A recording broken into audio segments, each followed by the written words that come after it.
అల్లూరి సీతారామరాజు జిల్లా అనంతగిరి మండలం చిన్న కోనిల గ్రామంలో ఆదివాసుల నిరసన చేపట్టారు. 2023లో పెద్ద పులి తమ ఆవులు ఎద్దులపై దాడి చేసి చంపేసిందని ఆవేదన వ్యక్తం చేశారు. ఈ ఘటనపై ఫారెస్ట్ అధికారులు నష్టపరిహారం చెల్లిస్తామని చెప్పి 3 ఏళ్లు గడుస్తున్నా ఇప్పటికీ ఎలాంటి స్పందన లేదని బాధితులు సోమిల అప్పిరాజు వాపోయారు.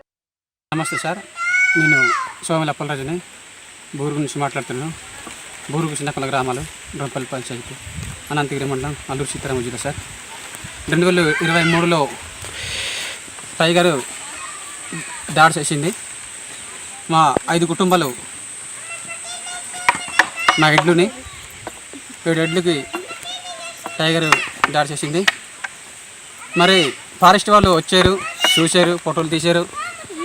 ఆధార్ కార్డులు, అకౌంట్లు, పాన్ కార్డులు ఇచ్చేయమంటే ఇచ్చాము. డబ్బులు పడతాయి, మీ అకౌంట్ పడతాయి అన్నారు. ఇప్పటికీ డబ్బులు ఇవ్వట్లేదు.